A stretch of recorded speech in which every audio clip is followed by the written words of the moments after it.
hermano, que el Señor nos está permitiendo tener, porque, hermano, no quiero atemorizarle ni cosas por el estilo, pero tenemos que ser realistas. Vendrá el día cuando vamos a tener que estar posiblemente solo con nuestros parientes en algún lugar, esperando en Dios, esperando en Dios. Jesús mismo tuvo que decirles a sus discípulos que cuando vieron la abominación desoladora puesta en el lugar donde no debía de estar, él sencillamente dijo que huyeran a los montes.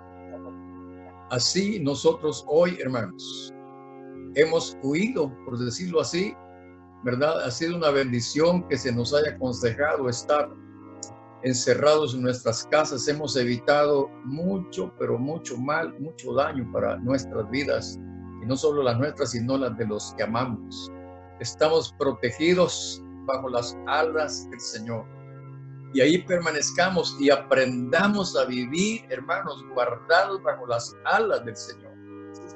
Aprendamos a vivir, hermano. No estemos pensando que ya pasó muchos días, que ya no aguantamos, que ya no soportamos, que queremos salir como mucha gente lo está haciendo. Es que no hay cosa mejor que vivir y estar y andar en la presencia del Señor, y más en estos días. Hoy debíamos estar disfrutando, hermanos, Señor, de la bendición del Señor en nuestras casas, con nuestras familias. Miren, no es, como les dijera, razonable, no es lógico que haya familias cristianas que por esta necesidad estamos metidos en nuestras casas y que estemos teniendo conflictos, pleitos, contiendas, extensiones, griterías, y manifestándonos una situación incómoda, difícil. Hermano, no estamos aquí encerrados para estar en pleitos o conflictos. Estamos aquí encerrados, hermanos, para buscar la presencia de Dios, para encontrarnos con Dios. Hermano, perdónenme, pero es muy probable que muchos de nosotros hemos pasado mucho tiempo de no buscar la presencia de Dios juntos en nuestra casa. Y hoy se nos presentó la oportunidad. Tenemos ya, hermanos, un mes de estar en esto, hermanos.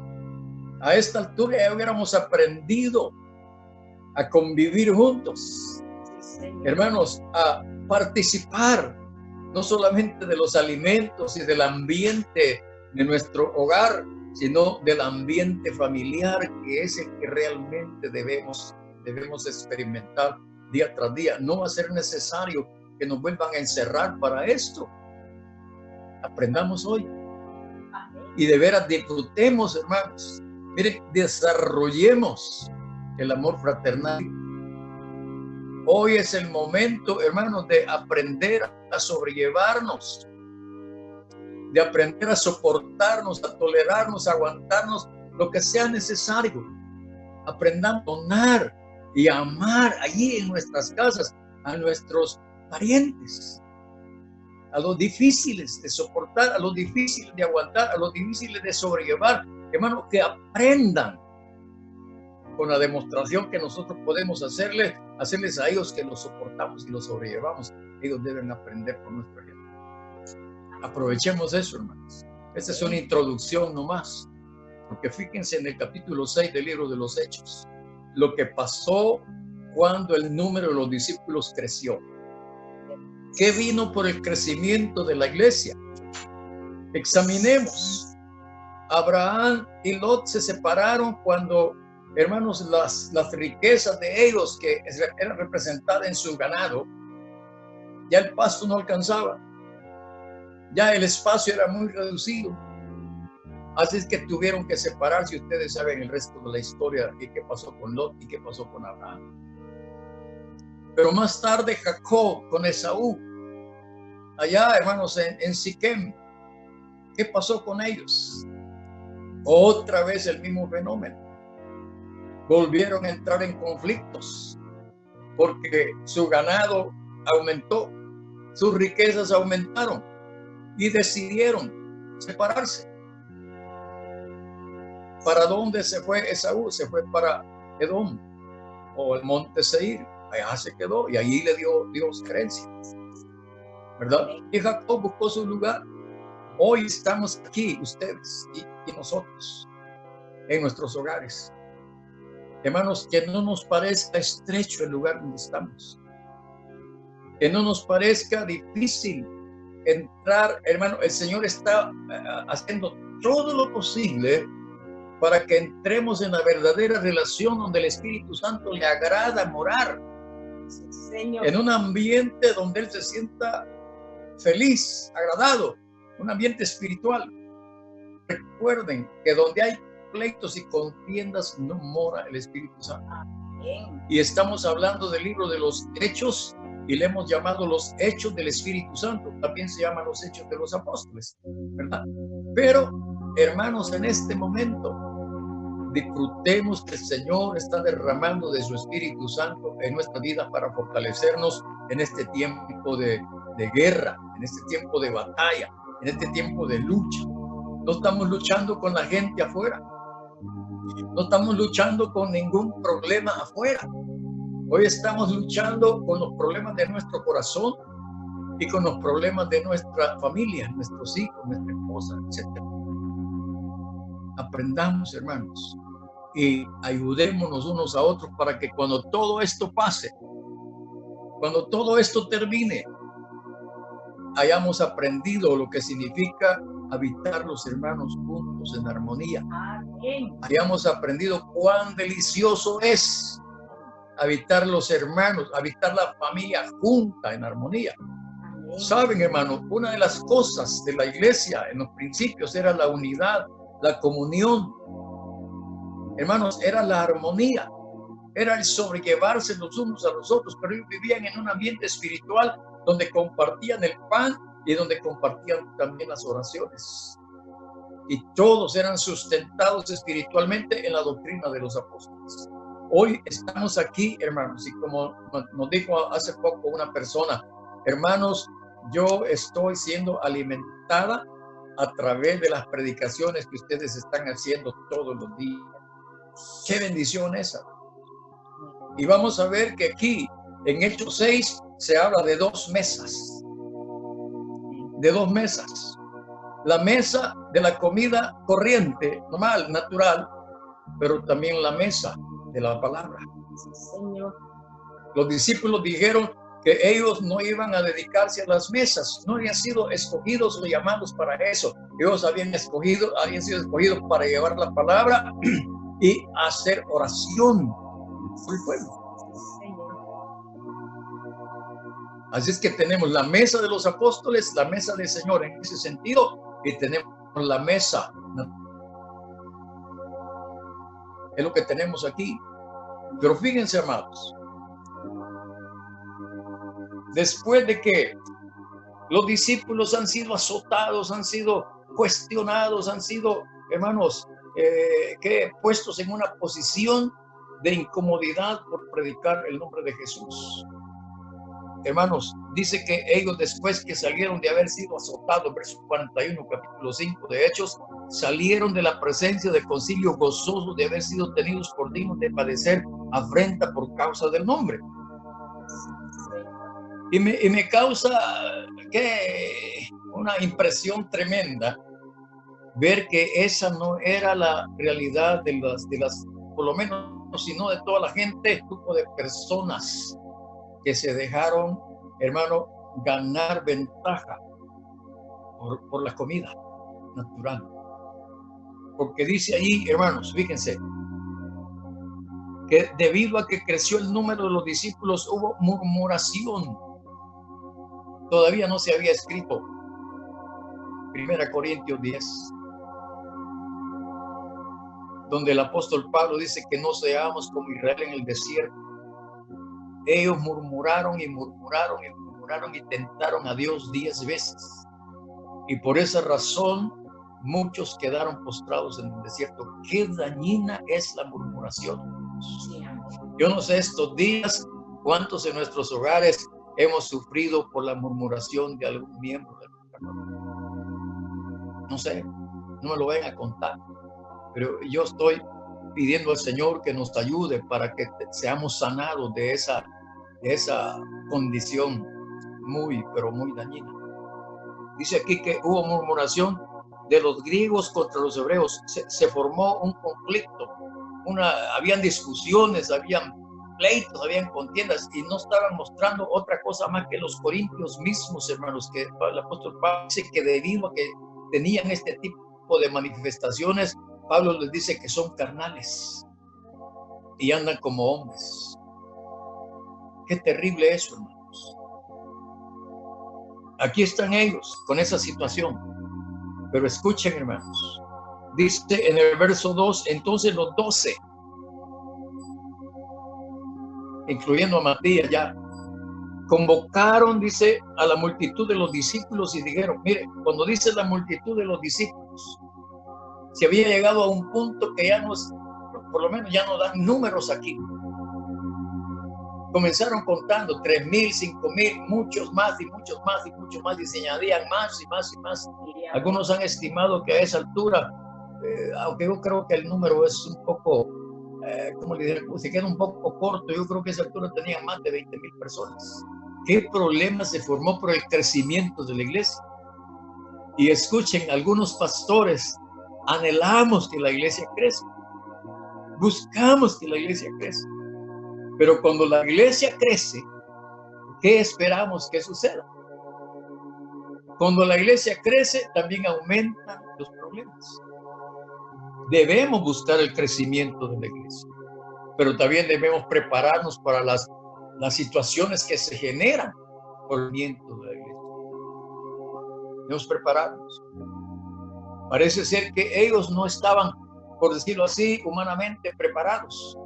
Pero Dios sí tenía ya, hermano, personas que había estado preparando para lograr, como dijera, manejar este asunto cuando el problema apareció. Dios no fue tomado por sorpresa y el Señor no estaba improvisando. Fíjense en eso. Dicen los apóstoles, dice que habiendo reunido a la multitud, ellos dijeron, no es justo que nosotros dejemos la palabra de Dios para servir a las mesas. Buscad pues, hermanos, de entre vosotros a 7 varones de buen testimonio, llenos del Espíritu Santo y de sabiduría, a quienes encarguemos de este trabajo. Escuchen, hermanos, qué importante es esto, que entendamos. Y yo creo, hermanos, que no solamente un diácono, yo creo que todo hermano, todo miembro del cuerpo de Cristo, a tener una responsabilidad, llamémosle así al privilegio, responsabilidad, debe tener estos requisitos. No importa, aún el que limpia y barre el templo, la que arregla las flores, si es que ponen flores en el altar, los que reparan el templo, si es necesario repararlo cuando hay situaciones que ameritan eso. El que se para en la puerta a recibir a la gente, el que preside, el que canta, el que ora, el que profetiza, el que predica, el que recoge la ofrenda, el que la cuenta, el que la guarda. Escúcheme, cualquier privilegio en la iglesia, los que nos ocupamos de eso, deberíamos llenar estos requisitos.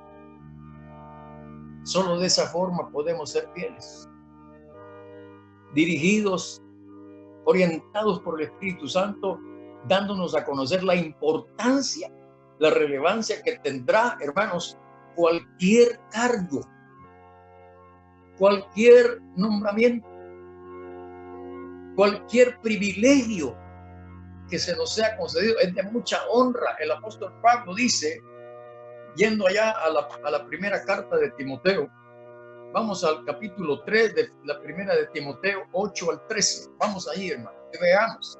Porque aquí mencionan estos 3 requisitos, pero veamos qué dice el apóstol Pablo más tarde. Yo creo que esto vino a través del tiempo, no mucho tiempo, por cierto, pero se dieron cuenta, y principalmente Pablo se dio cuenta, hermanos, en este caso particularmente de los diáconos. Dice en el verso 8, Los diáconos asimismo deben ser honestos. Aparte de los 3 requisitos de Hechos, se mencionan estos otros aspectos importantes. Deben ser honestos, sin doblez, es decir, sin hipocresía, sin doble cara, sin doble moral, sin doblez, no borrachos, no dados a mucho vino. Dice aquí como que da la idea que sí se pueden tomar un poquito de vino. Lo mejor, dice el apóstol Pablo, que en lugar de embriagarnos con vino, mejor que nos embriaguemos del Espíritu Santo. Amén. Dice, no codiciosos de ganancias, deshonestas, que guarden el misterio de la fe con limpia conciencia.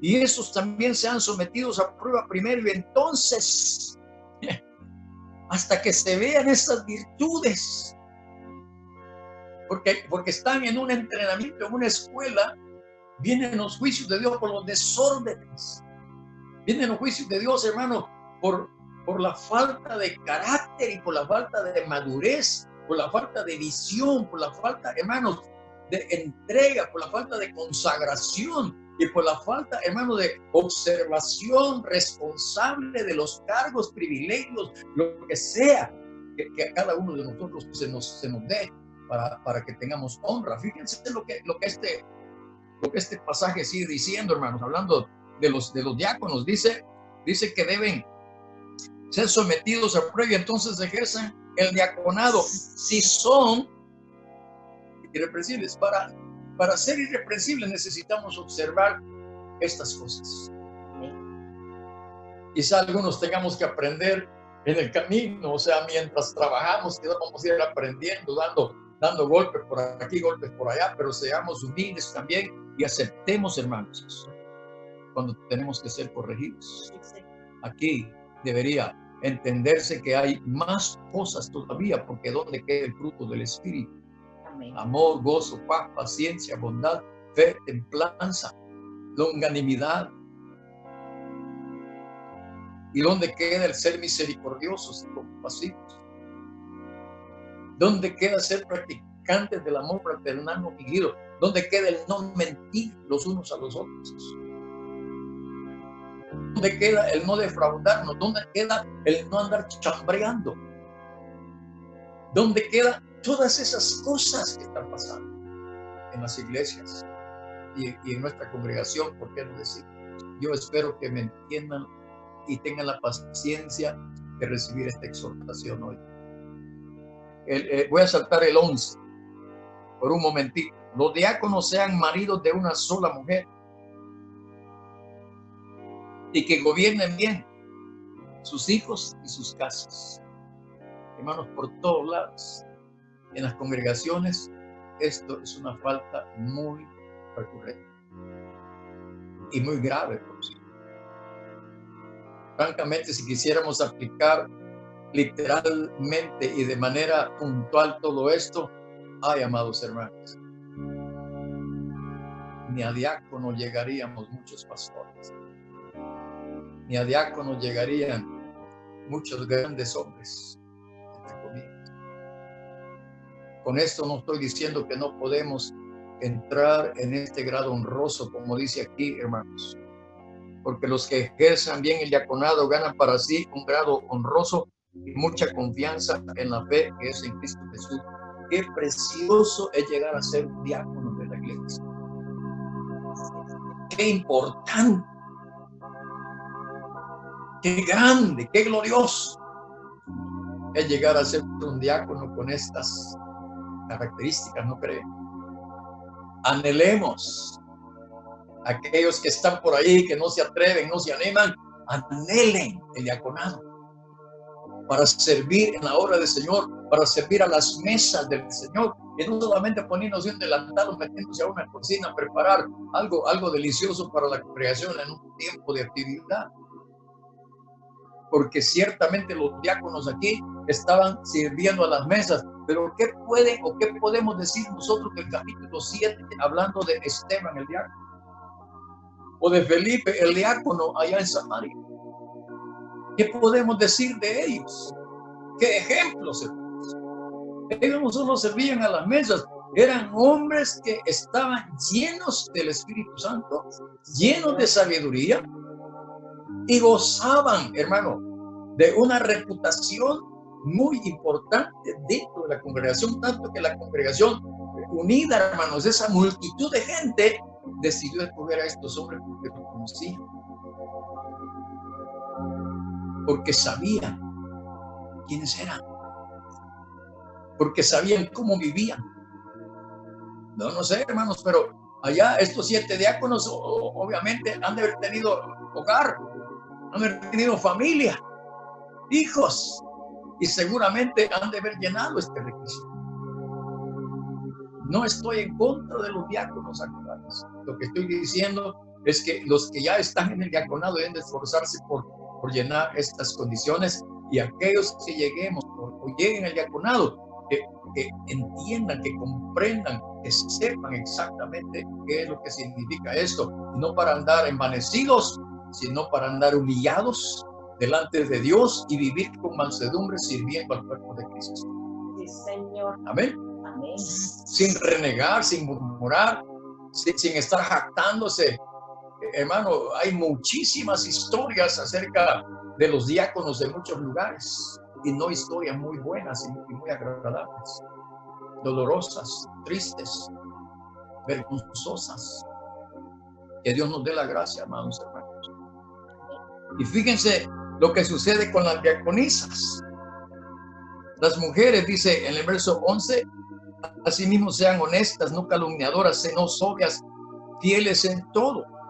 Entiendo que el apóstol Pablo, por el Espíritu Santo, metió este versículo en medio de esto, porque tenemos que esperar que quien gobierna la iglesia es Jesucristo, en el poder del Espíritu, y ha delegado a los apóstoles para que también lo hagan. Ellos son una autoridad delegada, pero ahora vienen los diáconos, más autoridad todavía delegada sobre la iglesia, sobre los miembros de la congregación. Como creciera el número de los discípulos, vino murmuración entre los griegos. En este caso los griegos eran judíos, hermanos, judíos griegos. También se le llama judíos helenos. Ese era el calificativo de ellos, pero eran judíos nacidos en muchos lugares que tenían, que les dijera yo, dominio todavía, hermano, los griegos sobre ellos. El hecho de que fueran, como les dijera, nacidos en algún lugar que todavía seguía perteneciendo o tenía influencia o cultura griega, hermano, eso no quitaba que tuviera que ser judíos. Como hoy día, ¿cuántas nacionalidades congregacionales hay? ¿Cuántas nacionalidades? El punto es que no importa en qué congregación estemos, Amén. Congregación cristiana, todos somos seguidores de Cristo, seguidores de Jesús. No hay diferencias. El resto, pues, ustedes saben, ¿no? Cómo ellos echaron suertes y escogieron, según el verso 5, dice, agradó la propuesta a toda la multitud y eligieron a Esteban, varón lleno de fe, otro requisito, lleno de fe y del Espíritu Santo. Qué importante, lleno de fe y del Espíritu Santo. A Felipe, a Prócoro, a Nicanor, a Timón, a Pármenas y a Nicolás, prosélito de Antioquía, a los cuales presentaron ante los apóstoles, quienes orando les impusieron las manos. Esto es un rito de nombramiento, un rito de ordenación. Toda la multitud de los discípulos estaba ahí, los apóstoles ahí y los diáconos en medio, hermanos, siendo consagrados, siendo dedicados, no para otra cosa más que para servir a las mesas. Amén. Qué tremendo, hermanos. Y yo no quiero que menospreciemos esto de servir a las mesas. Para nada. Porque qué privilegio el de los diáconos. Yo pienso que no solo esos 7, después los 7 diáconos han de haber buscado quién sabe cuánta gente para formar equipos de trabajo, porque, Sí, hermano, ¿cómo podían atender 7 personas nada más a más de 20,000 gentes? Porque aquí no era cuestión solo de las viudas.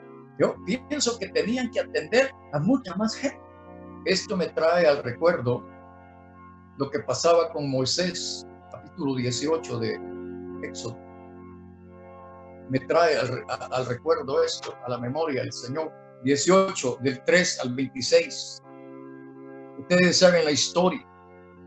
Cómo después de que Israel sale de Egipto, se establecen en un lugar, ahí junto al pie del monte Sinaí.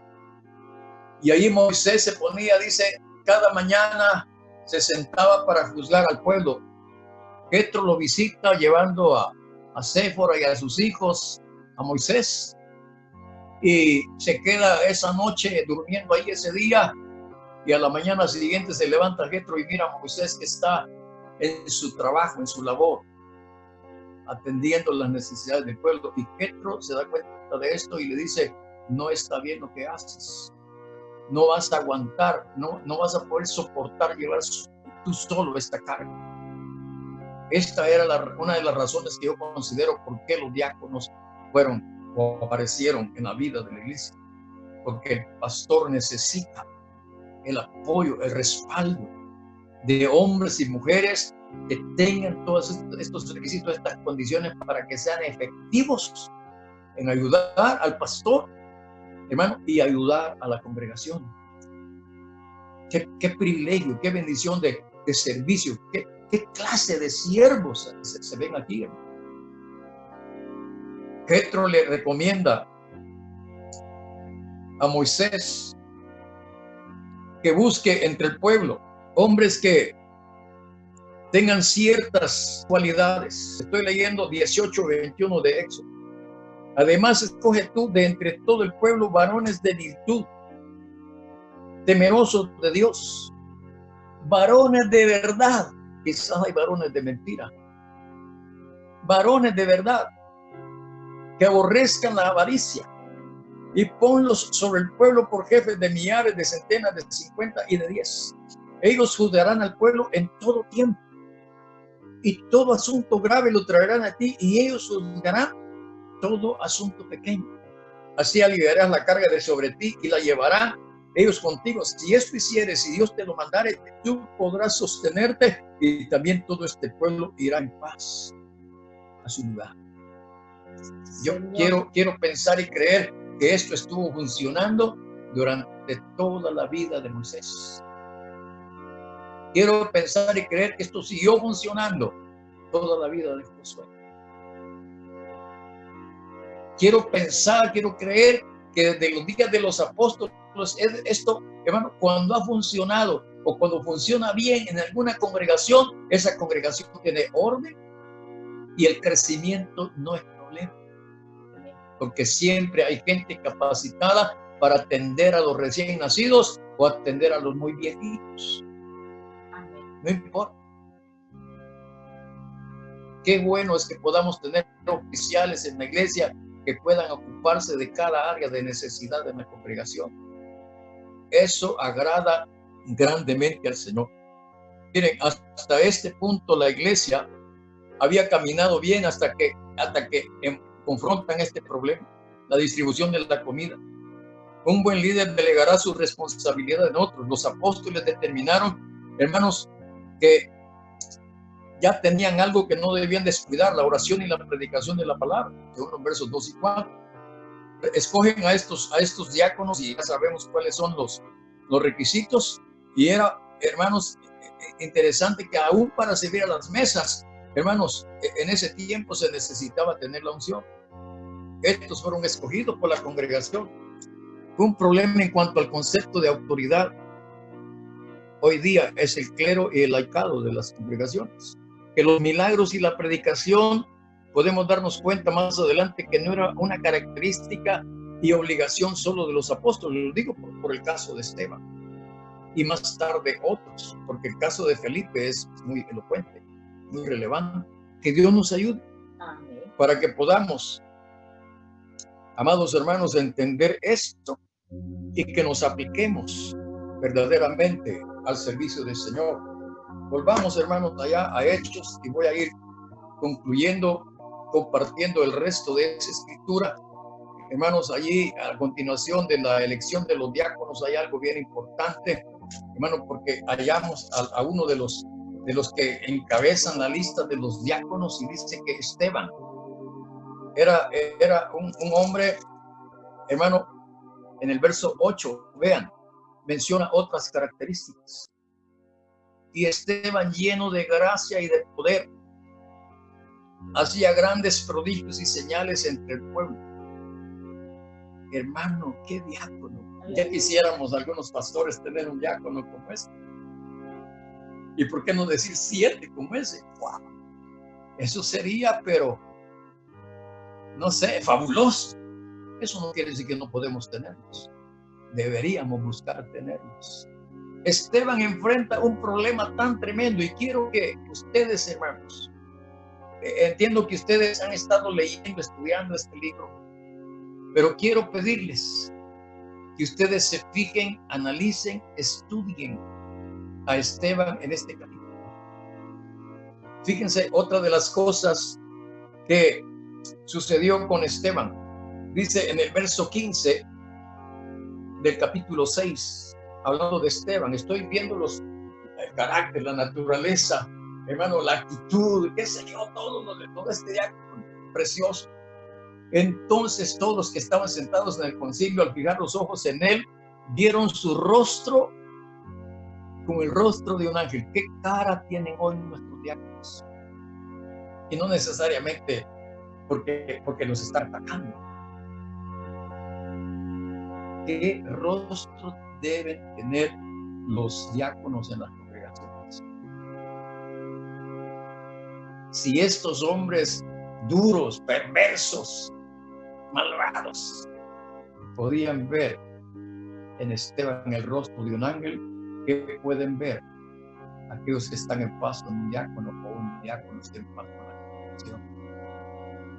¿Qué puede significar la presencia de un diácono en la congregación, o la presencia de un diácono en alguna actividad, o la presencia de un diácono visitando a alguna familia de la congregación? ¿Qué puede significar? Más adelante, ¿qué es lo que sucedía? Otra de las características de Esteban, hermanos, es que en lugar de condenar, en lugar de murmurar, dice en el verso 59 de este capítulo, bueno, verso 55, por favor. Pero Esteban, lleno del Espíritu Santo, puesto los ojos en el cielo. Otra cosa, un diácono debe tener puestos los ojos en el cielo, no en los y errores y problemas de la congregación. Dice Esteban, lleno del Espíritu Santo, puesto los ojos en el cielo, vio la gloria de Dios y a Jesús, que estaba a la diestra de Dios, y dijo: he aquí veo los cielos abiertos y al Hijo del Hombre que está a la diestra de Dios. Qué terrible esto, hermanos. En el verso 59 dice: y apedreaban a Esteban mientras él invocaba y decía: Señor Jesús, recibe mi espíritu. Qué seguridad. Esteban había vivido de una manera tal que él sabía que el día que él tuviera que perecer era por causa de la palabra, por causa del testimonio, por causa del nombre de Jesús. Él estaba seguro que el día que le llegara la muerte, de la forma que fuera, él tenía la seguridad de encomendar su espíritu en las manos del Señor. Qué precioso esto. Qué final para este diácono. Tragedia terrible, morir bajo una lluvia de piedras, hermanos.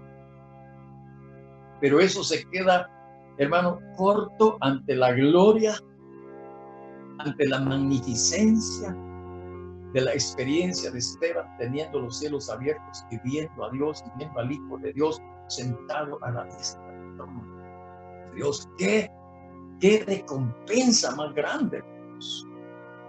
Y luego todavía al expirar, Esteban dice: Señor Jesús, Señor, no les tome. Puesto de rodillas, clamó a gran voz, verso 60, diciendo, Señor, no les tomes en cuenta este pecado. Y habiendo dicho esto, no dice que murió, dice que durmió. Qué tremendo eso, ¿no? Amén. ¿Cómo queremos terminar aquellos que somos líderes en una congregación? No importa qué clases de liderazgo alguien tenga en la iglesia, cómo quiere terminar su día o cómo quiere vivir su vida de servicio. En la congregación esto es muy determinante. ¿Cuán quiere, hermano, que haya hombres y mujeres que establezcan orden, respeto y que lo hagan con misericordia, pero también con autoridad delegada de parte de los cielos? Y que podamos, hermanos, lograr que la congregación entienda, comprenda el valor que tiene cada líder dentro de la iglesia y que cada líder busque, hermano, ganarse el respeto y la admiración por su buena conducta dentro de la congregación. Y la congregación debe reconocer a los que les ministran. Es lo que el apóstol Pablo más tarde aconseja. Que la congregación debe reconocer a los que administran entre ellos. Amén. Oremos esta noche. Que cuando salgamos de aquí y volvamos a nuestras congregaciones, ya sepamos cómo debemos hacerlo. Y cuál es la gloria de servir a la mesa del Señor, ya sea a través de la predicación y, por qué no decirlo, también a las mesas de la comida natural en la comunidad. Que ya no sigan habiendo los conflictos que se dan a menudo en las actividades dentro de la comunidad. Amén, amados hermanos. Insisto, yo podría estar predicándoles ahorita mismo mucho de profecía y ustedes lo saben. Pero hermanos, no lo estoy haciendo, es suficiente que ustedes vean las profecías cumpliéndose en este mismo momento, porque lo que está sucediendo ha sido profetizado, ha sido predicado y enseñado, hermano, abundantemente en nuestra congregación, y ustedes lo saben. Ustedes lo saben. Así que esta noche pensemos que al salir de esta situación en la que nos hallamos, vamos a volver a nuestra congregación y vamos a llegar, hermanos, para comportarnos mucho mejor de lo que lo hemos hecho antes, conscientes de a quién servimos, conscientes del llamamiento celestial que tenemos para servir al Señor, para servirnos unos a otros por amor al Señor, por amor al cuerpo de Cristo, por amor a la obra del Señor y por amor a los perdidos también, porque los perdidos están atentos al ejemplo que las congregaciones damos, hermanos, y cómo nos conducimos y cómo actuamos, cómo hablamos. Los que están afuera lo saben, lo entienden. Y si a partir de que termine esta situación comienzan a ver que la congregación está diferente, que ya no es igual, que no es la misma, esperemos que esa manifestación sea testimonio de unidad, como el apóstol, como el Señor Jesucristo habló allá en Juan 17.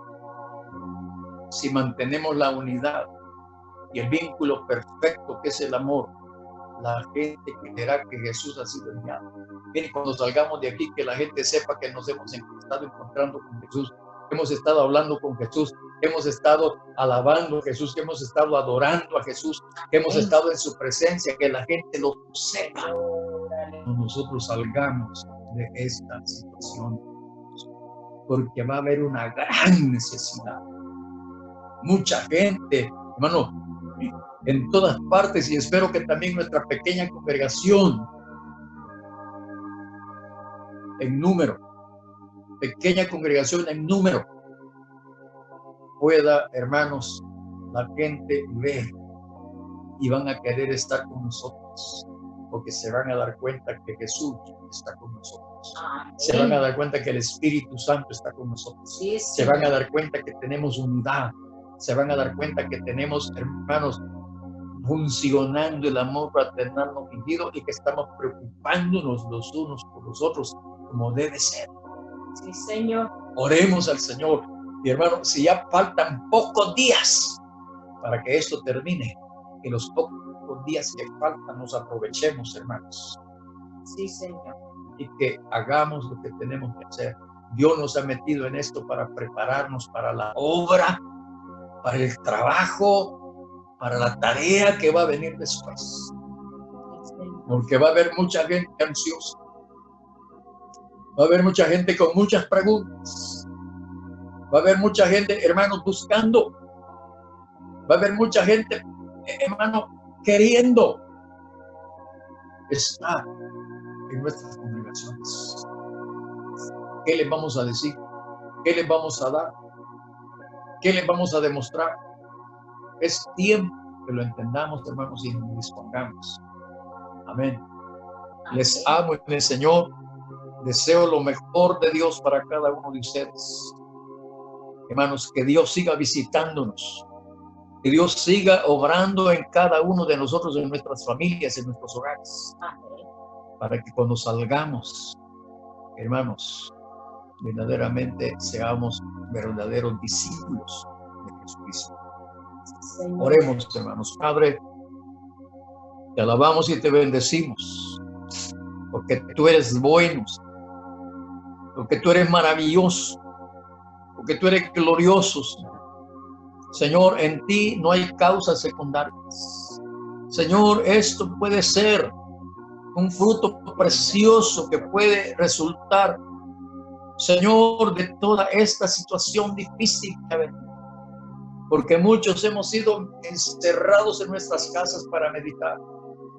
Hemos sido encerrados en nuestras casas para ser tratados. Porque la casa nuestra se ha convertido en un horno de pruebas, donde estamos siendo pulidos, donde estamos siendo probados, donde estamos siendo quebrantados, donde estamos siendo confrontados. Y te damos gracias por eso, porque no podemos huir de nuestras casas ahora, y tenemos que ocuparnos de las necesidades de nuestra casa, de nuestra familia, y más vale que lo hagamos con alegría, con gozo. Danos la gracia para no fallarte, Señor. Danos la gracia, Señor, para no fallarle a nuestros parientes, a nuestros familiares. Danos la gracia, Señor, para no fallarle a la gente, para no fallarle, Señor, a la congregación. Danos la gracia, Señor. Capacítanos como estos diáconos. Capacítanos como capacitaste a los apóstoles. Por favor, Señor, porque yo entiendo que la mayoría de nosotros en esta congregación somos líderes. Todos somos líderes en alguna manera, en alguna medida, en alguna necesidad. Todos actuamos como líderes llevando nuestra cruz cada día, Señor. Gracias, Padre, por visitarnos esta noche. Gracias por bendecirnos. En el nombre de Jesús, nuestro amado Señor y Salvador, Señor, te damos gracias. Invocamos su nombre sobre nuestras vidas y nos sometemos a su señorío. Muchas gracias. En el nombre de Jesús. Amén y amén.